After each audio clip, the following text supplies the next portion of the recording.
सचिन 0.55 ये तो दिया गया था। 1000 आएगा। 1000 सही आंसर है। देखो क्या कहता है सवाल कि एक बल्ब है और इसमें धारा कितनी है 0.55 एम्पियर। और क्या कहता है प्रवाहित होने पर इसमें 550 जूल ऊर्जा को किससे लिखते हैं W से। W बराबर हो गया 550 जूल प्रति सेकंड का मतलब 1 सेकंड। टाइम हो गया 1 सेकंड। और क्या पूछा गया है विभव। बताओ कौन सा सूत्र लगाना चाहिए। W बराबर VIT। V निकालना है तो V बराबर क्या हो जाएगा W/IT। तो W कितना है 550, I कितना है 0.55 और टाइम कितना है 1।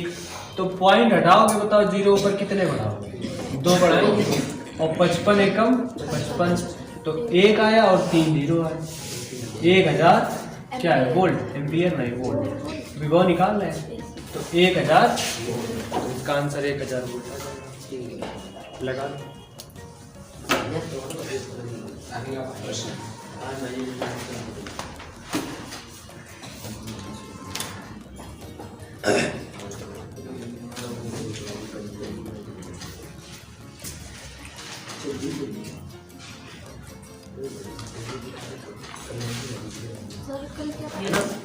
इसमें क्षेत्र चुंबक हो गया था, आर्मेचर हो गया और सर्पी वलय तथा पुरुष ये करवाना है। सर्पी वलय तथा पुरुष इसमें कुछ लिखा तो था नहीं heading slip rings and brushes. ठीक है स्लिप रिंग्स तथा ब्रश लिखो। कुंडली के सिरों का संबंध सर्पी वलय तथा ब्रश कल की हेडिंग पढ़ी है उसी में लिखना है। कुंडली के सिरों का संबंध अलग अलग कुंडली के सिरों का संबंध अलग अलग दो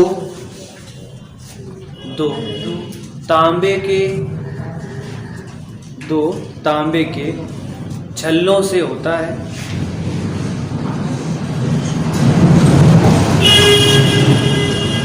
अलग अलग तांबे के छल्लों से होता है जो आपस में एक दूसरे को स्पर्श नहीं करते हैं। जो आपस में एक दूसरे को स्पर्श नहीं करते हैं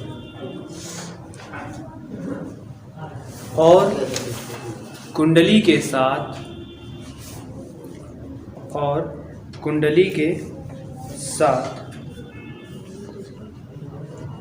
उसी अक्ष पर घूमते हैं।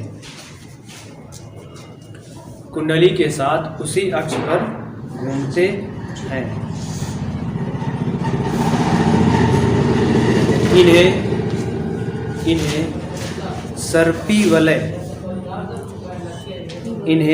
सर्पी वलय तथा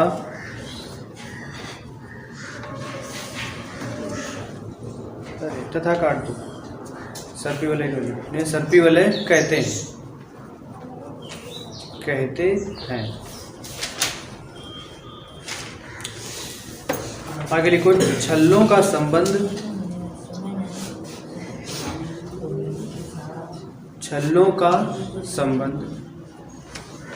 इन ब्रुशों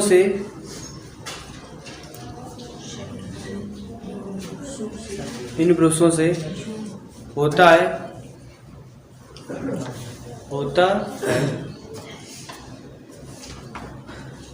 जिनका संबंध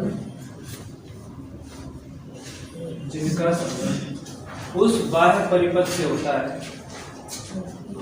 जिनका संबंध उस बाह्य परिपथ से होता है जहां पर धारा भेजनी होती है।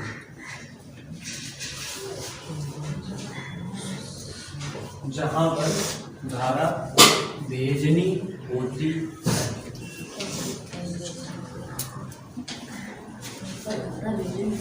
जहां पर धारा भेजनी होती है।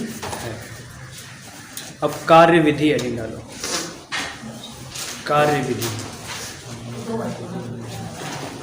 कार्य विधि।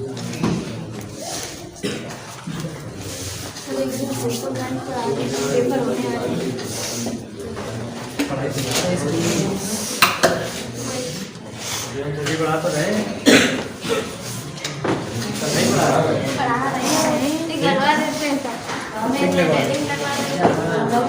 और क्या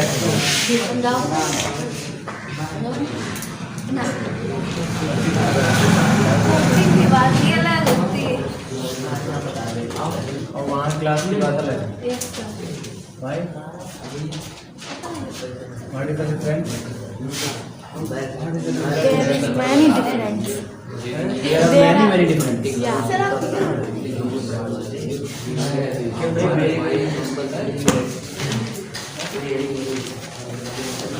ये सर चुम्बक से वाला ये सवाल ऊपर से आई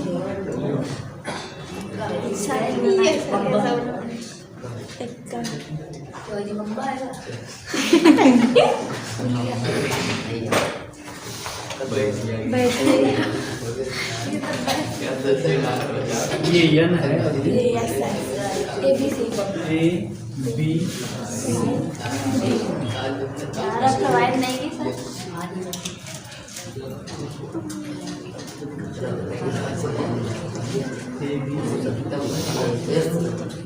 सर चेक करिए सबका।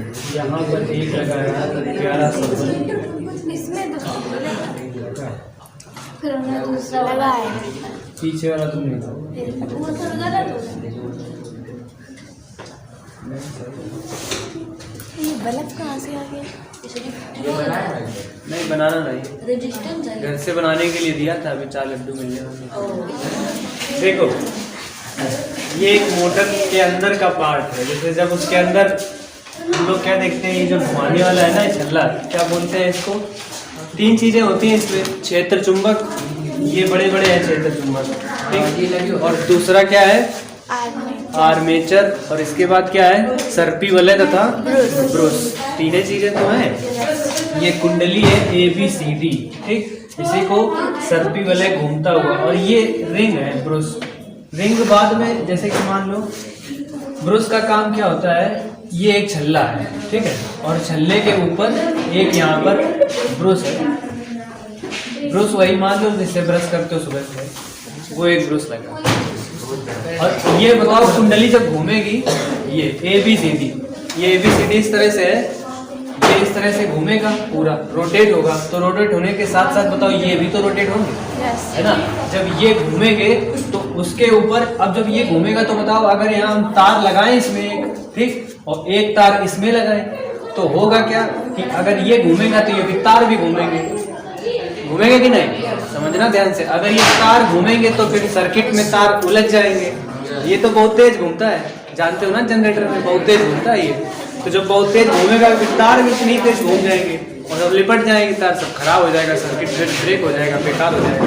तो यहाँ छल्लों की आवश्यकता इसीलिए पड़ती है कि ये छल्ले जो होते हैं बनाते हैं धातु के, उसमें से ये जो आया है वायर, इसको कुछ ऐसे बनाते हैं कि ये इसको छुए, ये घूमे नहीं, ये नहीं घूमेगा, ये घूमेगा और इसके चारों तरफ ये ऐसे ऐसे घूमेगा। मतलब जैसे अगर ये ब्रूस है, मान लो इस रिंग के ऊपर हम रख दें, ठीक, और ये रिंग को घुमाएं, तो क्या ब्रूस भी घूमेगा? ब्रूस केवल उसको टच कर रहा है। टच करने का मतलब उसमें से जो धारा आ रही है उस धारा को लेगा, यानी कि ये जो तार उधर से आ रहा है, ये इसमें इस रिंग में केवल टच कर रहा है, ठीक, पूरी रिंग के साथ साथ रगड़ रहा है। रगड़ने से क्या फायदा हो रहा है, यहाँ से जो धारा आ रही है, ठीक है, वो इसमें ये अपने अंदर एब्जॉर्ब कर रहा है, अवशोषित कर रहा है, धारा ले रहा है करंट को। और सेम ऐसे ही ये वाला छल्ला दूसरा वाला जो लगा है भाई, ये भी तो घूमेगा, पूरा घूम रहा है, ये जब घूमेगा तो ये भी इससे रगड़ते हुए साथ साथ चल रहा है। तो दोनों चीजें जब साथ साथ उससे रगड़ती हैं तो सर्किट में विद्युत धारा का प्रवाह हो जाता है चुंबक के कारण। ये प्रेरित धारा है, फ्लेमिंग ने इस पर प्रयोग किए थे, है ना। तो धारा प्रेरित होने लगती हाँ, प्रेरित होने लगती है। तो इससे क्या होता है कि यहाँ से ये वाली धारा मिलती है और इस तार से ये वाली धारा मिलती है पूरी कुंडली के घूमने से। तो ये सर्किट जहाँ पर बल्ब लगा है, यहाँ पर दोनों वायर की करंट पहुँचती है और दोनों वायर की जब करंट पहुँचती है तो बल्ब जो है हमारा जलने लगता है, सर्किट पूरा हो जाता है। ठीक है। यहाँ पर अगर ये ना लगाते सर्पी वलय, यानी कि ये जो ब्रूस है, ब्रूस इसके साथ में लगे होते हैं ताकि धारा को ले सके, ना लगाते तो क्या होता कि ये सब पूरा सर्किट बेकार हो जाता, तार ये इसमें उलझ जाते। ठीक, मान लो ये है ऐसे इस तरह से, और इसमें एक तार इधर लगा है, एक तार इधर लगा है, तो अगर ये घूमेगा तो साथ साथ तार भी घूमेगी और तार घूमते हुए भी फंस जाएंगे, टूट जाएंगे, कभी ना कभी तो टूट ही जाएंगे। तो इस तरह से यहाँ पर ये एक सीधे रिंग लगा देते हैं और रिंग में छूते हुए उसको घूमते रहते हैं। तो क्या होता है कि आगे तार जितने भी जहाँ भी ले जाना हो, आराम से विद्युत धारा प्रवाहित होती रहती है जहाँ भी भेजना हो। तो लिखो आगे क्या लिखा है, भेजनी हो कार्य विधि लिख रहे थे। जब आर्मेचर कुंडली ABCD घूमती है तो कुंडली में से होकर, अभी नहीं लिखा है, कितना लिखा है, कुछ नहीं लिखा, कार्य विधि केवल लिखी है।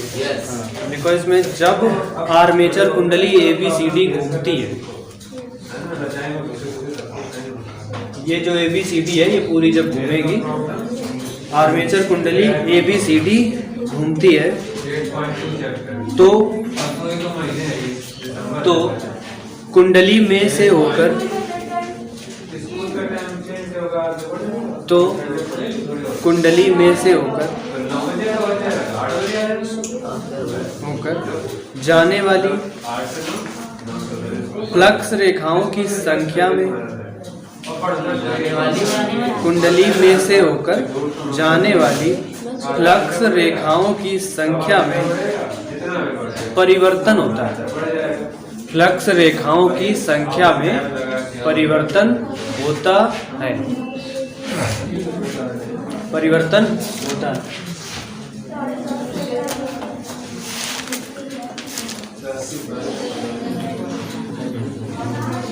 अतः कुंडली में धारा प्रेरित हो जाती है।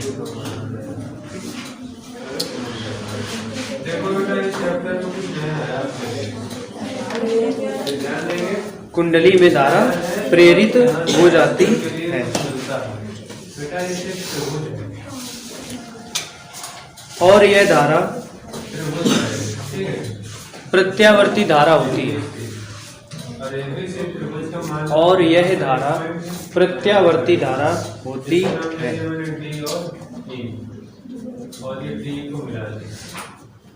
बस ध्यान देने वाली बात ये बेटा कि डी पॉइंट है, अब नई लाइन से लिखना, लिखो माना कुंडली दक्षिणावर्त दिशा में घूम रही है, और अगर डी है ना डी, अगर ये भी माना कुंडली दक्षिणावर्त दिशा में घूम रही है, कह सकते हैं डी बराबर डी होगा, जहाँ से अगर इसके बीचों बीच हम उसको तोड़ेंगे ना तो बराबर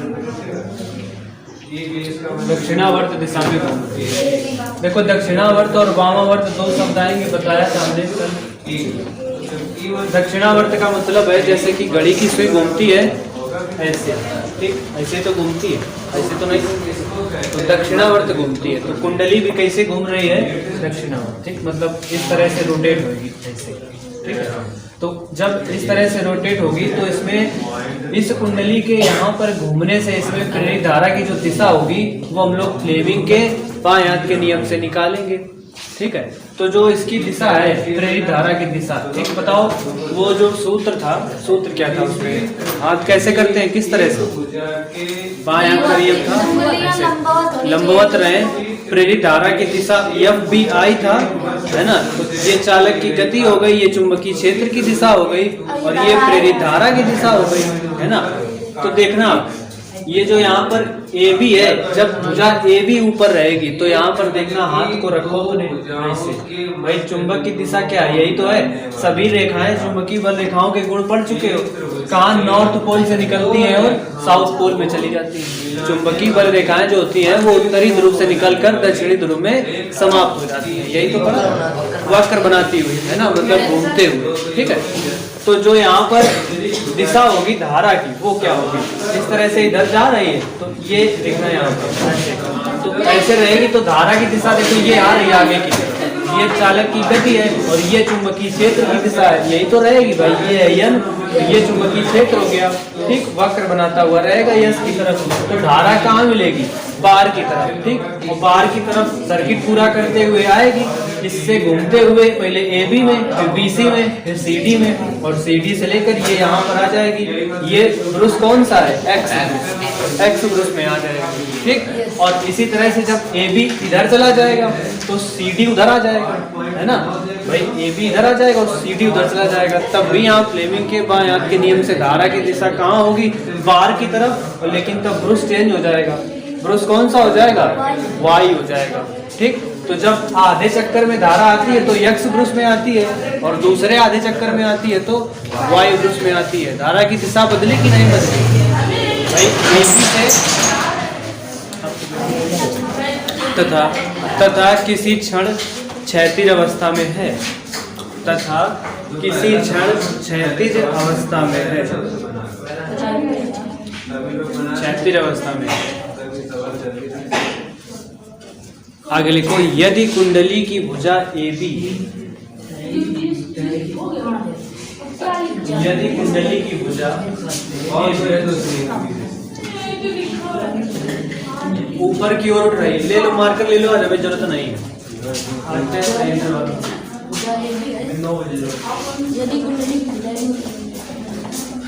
भुजा ए बी ऊपर की ओर उठ रही है तथा सी डी नीचे है, तथा भुजा ए बी ऊपर उठ रही है तथा सी डी नीचे है, सी डी नीचे है। तब फ्लेमिंग के दाएं हाथ के नियम से, दाएं हाथ के नियम से, जहां पर प्रेरित धारा नहीं है वहां पर है बाएं हाथ का नियम, और जहां पर प्रेरित धारा है वहां पर दाएं हाथ का नियम। फ्लेमिंग के दाएं हाथ का नियम से इन भुजाओं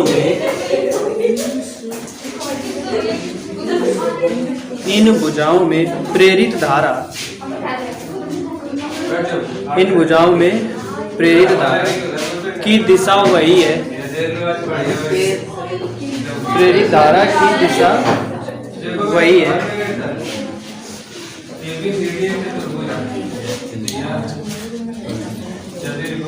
जो ब्रुश एक्स से बाहर आ रही है, जो ब्रुश एक्स से बाहर आ रही है, बाहर आ रही है। देखो दूसरी बार में क्या लिखा जाएगा कि जब भुजा सी डी ऊपर है तो ए बी नीचे होगी, तो फ्लेमिंग के दाएं हाथ के नियम से प्रेरित धारा की दिशा वही होगी जो भुजा वाई से बाहर आ रही है ना। ये लिखेंगे आगे, तो लिखो आगे, जब भुजा सी डी ऊपर होगी, जब भुजा सी डी ऊपर होगी तब ए बी नीचे होगी, तब ए बी नीचे होगी और प्रेरित धारा की दिशा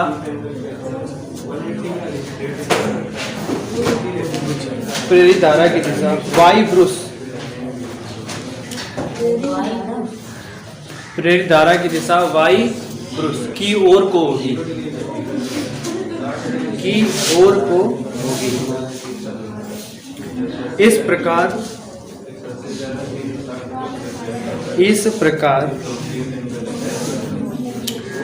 आधे चक्कर में, इस प्रकार आधे चक्कर में बाह्य परिपथ में, आधे चक्कर में बाह्य परिपथ में धारा की दिशा बदल जाएगी।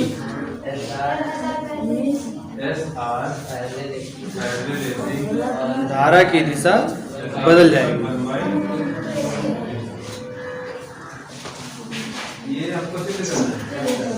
ठीक, कार्यविधि पूरी हो गई। अब नई लाइन से लिखो, आजकल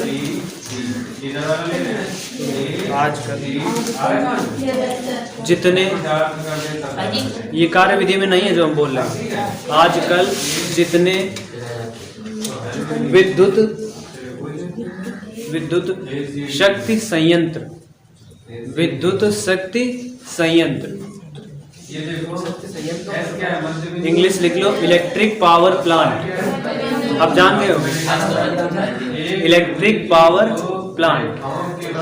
देखो कितने हम लोग एडवांस हो चुके हैं, हिंदी नहीं जानते हैं, इंग्लिश जान जाते हैं। इलेक्ट्रिक पावर प्लांट, हिंदी में क्या लिखा है? विद्युत शक्ति संयंत्र स्थापित किए जा रहे हैं, उनमें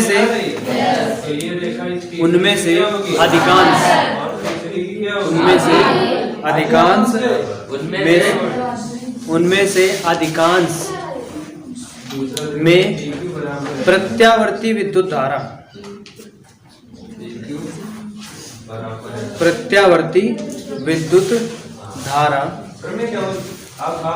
का उत्पादन होता है,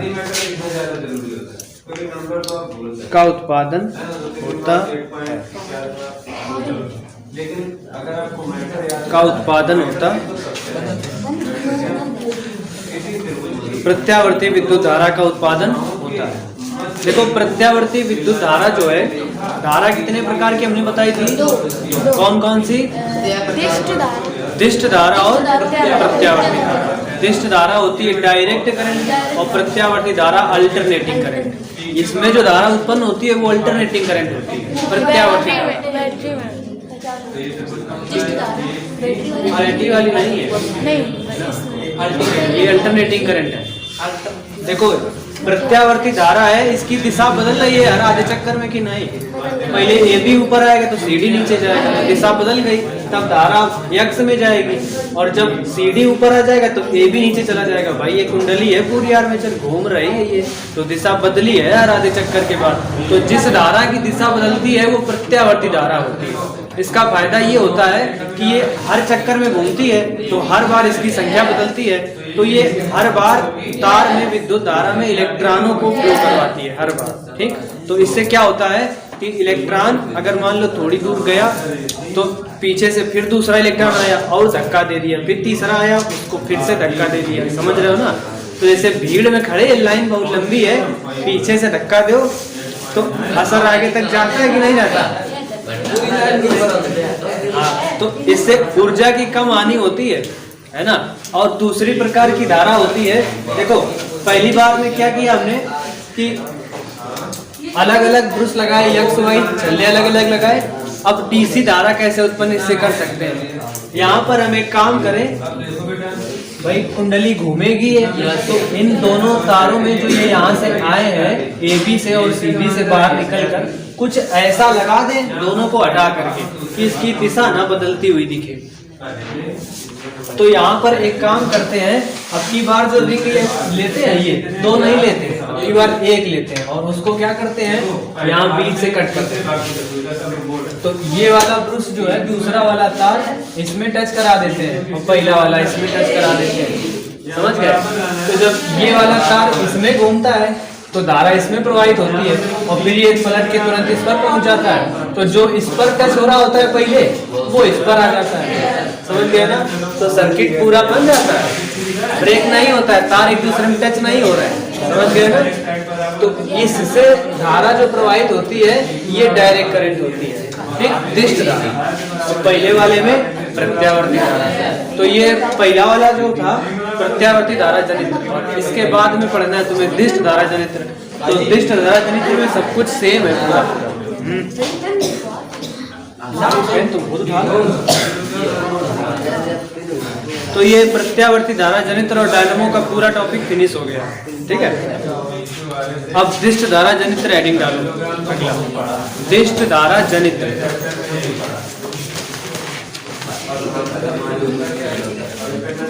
दिष्ट धारा जनित्र, दिष्ट धारा जनित्र।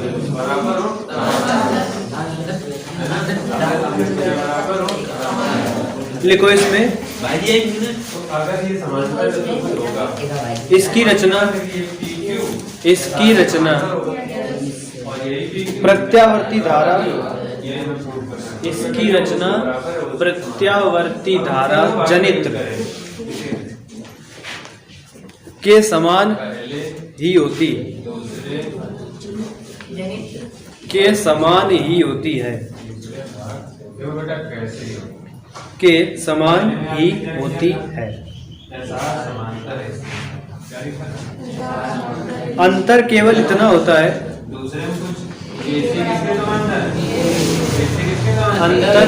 अंतर केवल इतना होता है, अंतर केवल इतना होता है कि ऐसा ही लिखा है इसमें कि इसमें सर्पी वलयों के स्थान पर, सर्पी वलयों के स्थान पर, सर्पी वलयों के स्थान पर विभक्त वलय, विभक्त वलय। देखो सर्पी वलय होता है स्लिप रिंग और विभक्त वलय होता है split ring, split ring. Slip ring तो समझ रहे होगे, मतलब ऐसी रिंग जहां से ऊपर यहाँ जो तार आएगा, तार क्या वो लोहे का होगा या कॉपर का होगा, जो भी है वो इसे फिसल कर चलेगा, बिल्कुल टच करके रगड़ते हुए चलेगा, है ना। और दूसरे प्रकार की स्प्लिट रिंग है। स्प्लिट रिंग मतलब रिंग तो है लेकिन वो बीच में से ब्रेक है, एक दूसरे को टच नहीं कर रही, इतना ही तो अंतर है, बाकी ये पूरा सेम होता है, जैसा इसमें है वैसा ही दूसरे वाले में होता है, दिष्ट धारा जनित्र, ठीक। अल्टरनेटिंग करंट केवल इतना ही चेंज है, बस विभक्त वलय इसमें यूज किए जाते हैं और इसमें स्लिप रिंग यूज किए जाते हैं, स्प्लिट रिंग और स्लिप रिंग। विभक्त वलयों को उपयोग में लाते हैं, विभक्त वलयों को उपयोग में लाते हैं, उपयोग में लाते हैं। रचना हेडिंग डालो नीचे। रचना, इसके भी 3 मुख्य भाग होते हैं, रचना में लिखना है। इसके भी 3 मुख्य भाग होते हैं।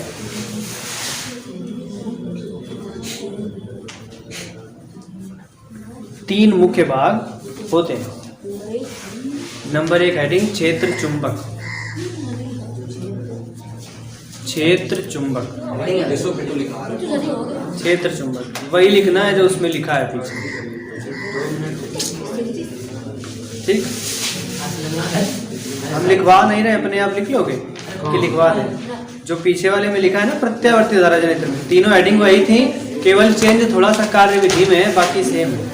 क्षेत्र चुंबक और आर्मेचर, और इसमें सर्पी वलय नहीं होंगे, इसमें क्या होंगे? विभक्त वलय तथा ब्रुश, बस लिखना वही।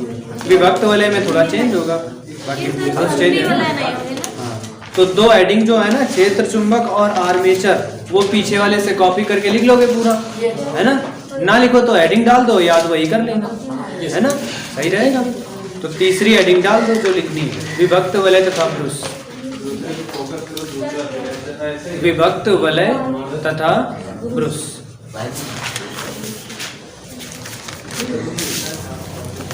उसमें क्या था? सर्पी वलय तथा ब्रुश, उसमें विभक्त वलय तथा ब्रुश। फिगर वाइज का भी बनाना है तुम्हें, है ना। ये तो उसका है, एसी का है, ये है, बता तो दिया। इसमें अब की बार 1 रिंग लगी होगी, इसमें 2 लगी है, वो एसी है, एक्स वाई, इसमें केवल है।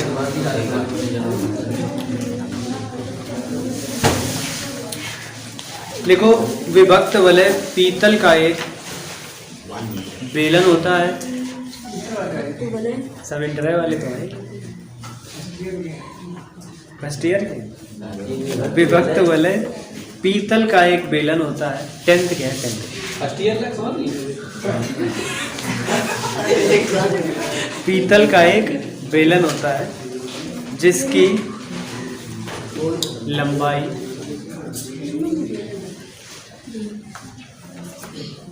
जिसको लिख देना जिसकी की जगह, जिसको लंबाई में काट कर 2 भाग कर देते हैं, जिसको लंबाई में काट कर 2 भाग कर देते हैं, आगे लिखो कुंडली का एक सिरा एक भाग से, कुंडली का एक सिरा एक भाग से तथा दूसरा सिरा भाग से तथा दूसरा सिरा दूसरे भाग से जोड़ देते हैं।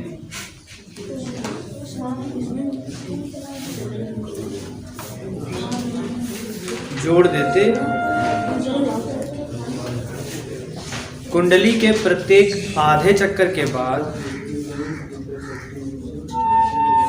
कुंडली के प्रत्येक आधे चक्कर के बाद विभक्त वलय के भाग, आधे चक्कर के बाद विभक्त वलय के भाग आपस में, विभक्त वलय के भाग आपस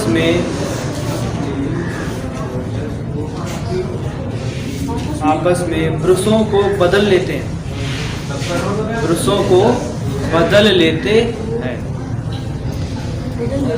बदल लेते। समझ गए ना किस तरह से बदल लेंगे? बीच में से रिंग कटी हुई है, जब तक ये इधर आधे में रहेगा तब तक वो इधर आधे में रहेगा, ये इधर पहुंच जाएगा तो वो उधर पहुंच जाएगा, बदल लेते हैं। आगे लिखो इस प्रकार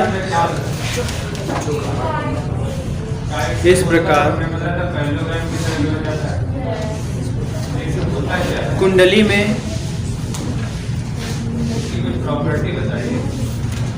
धारा की दिशा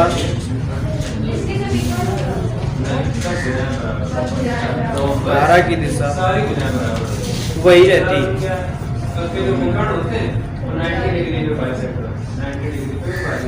जो ब्रुशों एक्स वाई से होकर, जो ब्रुशों एक्स वाई से होकर परिपथ को पूरा करती है, होकर परिपथ को पूरा करती है, परिपथ को पूरा करती कार्यविधि। नेक्स्ट स्टडी करती है। हाँ, कार्यविधि। तो हमें बताना है कि ये कार्य है। सबसे पहले तो देखो क्या दिया गया। बस इसमें 2 हेडिंग है, बच्चे अभी खत्म। देखो जब आर्मेचर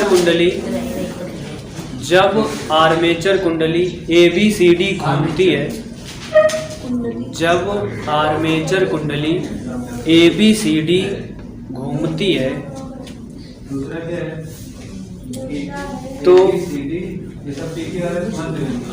तो कुंडली से गुजरने वाले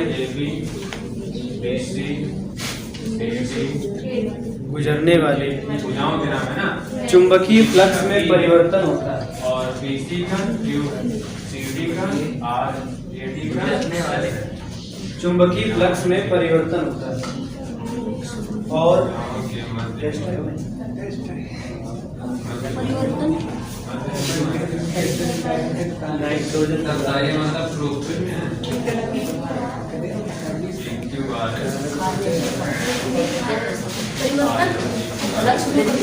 फ्लक्स में परिवर्तन होता है और कुंडली में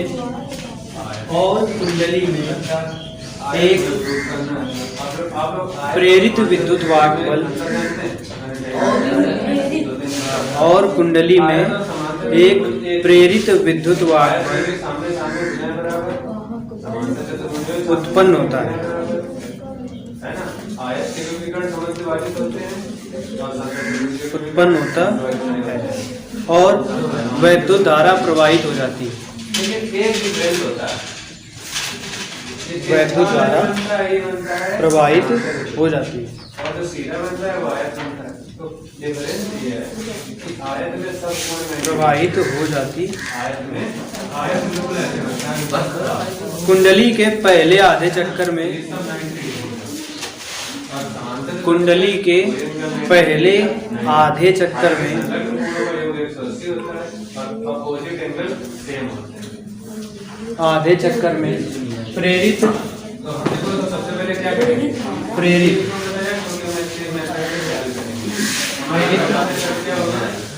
ये लिखना EMF, प्रेरित EMF का मतलब इलेक्ट्रोमोटिव फोर्स, मीन्स इसकी हिंदी क्या हुई, विद्युत वाहक बल। सही है, विद्युत वाहक बल EMF। ठीक है, EMF शून्य से बढ़कर, EMF शून्य से बढ़कर अधिकतम होता है,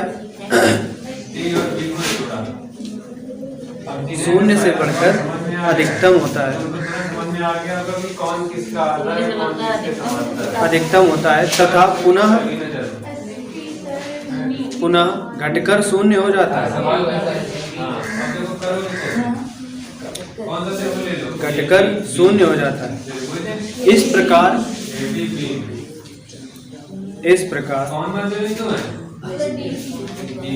एक पूरे चक्कर में,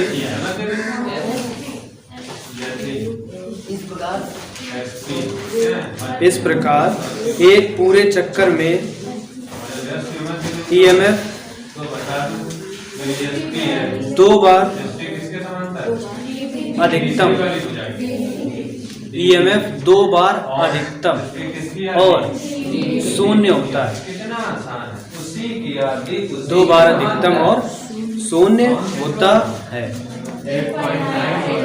अधिकतम और शून्य होता है। देखो इस बात को समझना, पहले जब ब्रूस इस जगह पर था कुंडली का, ठीक, तो यहाँ से चलना स्टार्ट किया, तो यहाँ से चलते चलते चलते चलते ऊपर जाएगा।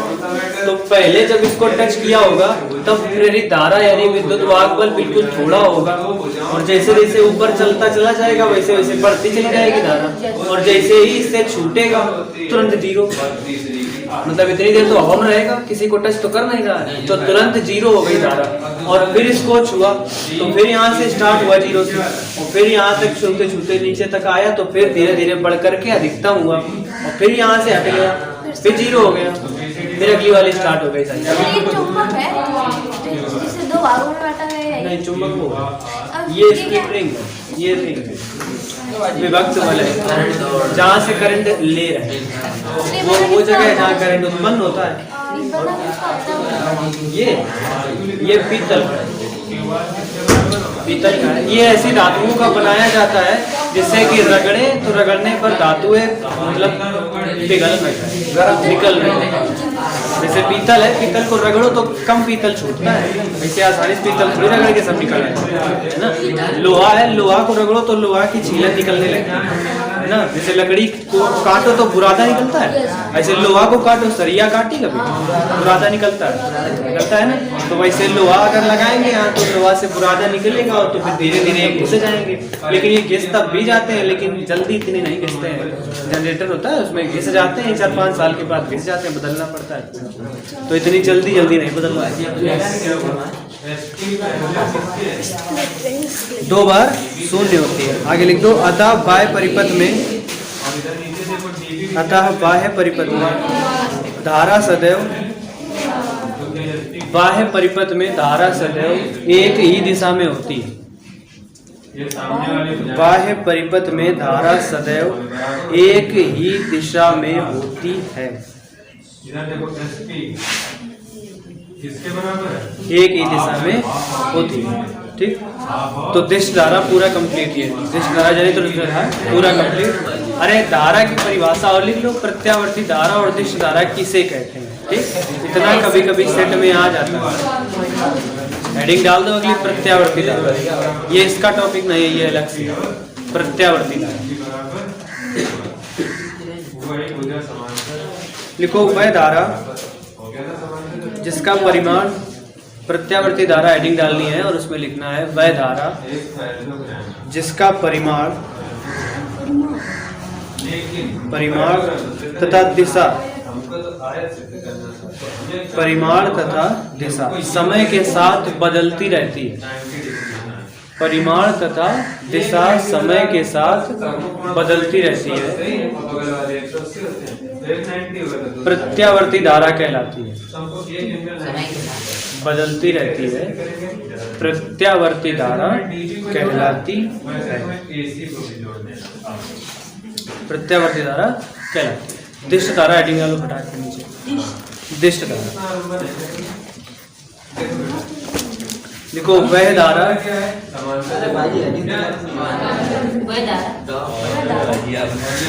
वह धारा बड़ा वाला। जिसका परिमाण अच्छा, अभी की बात समांतर से तो कुछ नहीं है। जिसका परिमाण समय के साथ आयत बताना। जिसका परिमाण समय के साथ नियत रहता है, और समचतुर्भुज के जो जिसका परिमाण समय के साथ नियत रहता है, समचतुर्भुज के विकर्ण। दिष्ट धारा कहलाती है। तो ये भी 90 आज ऐसा भी 90 लाना है बस। तो एक बात देखो, जिसका परिमाण समय के साथ नियत रहता है, दिष्ट धारा कहलाती है। DBC के समांतर है इधर नीचे में। नियत रहता है, दिष्ट धारा कहलाती है। एक और हेडिंग लिखो। नहीं बस हो गई। लेसन खत्म। दिष्ट धारा कहलाती लिख दिया। इसके आगे लिख दो, लिखो हेडिंग नहीं ऐसे सेलों से इसी दिष्ट धारा कहलाती लिखा उसी के आगे। सेलों से प्राप्त धारा दिष्ट धारा होती है। और इसको मैं मान लूं इधर कुछ भी मानिए A1। सेलों से प्राप्त धारा दिष्ट धारा तो देखो, होती अगर है। पूरी लाइन समांतर हो तो उसके सेलों से प्राप्त धारा दिष्ट धारा होती। लेसन खत्म निकला देखना। कंप्लीट हो गया। अब इसके नेक्स्ट डे न्यूमेरिकल है। अरे बाहर जाओ। भाजी का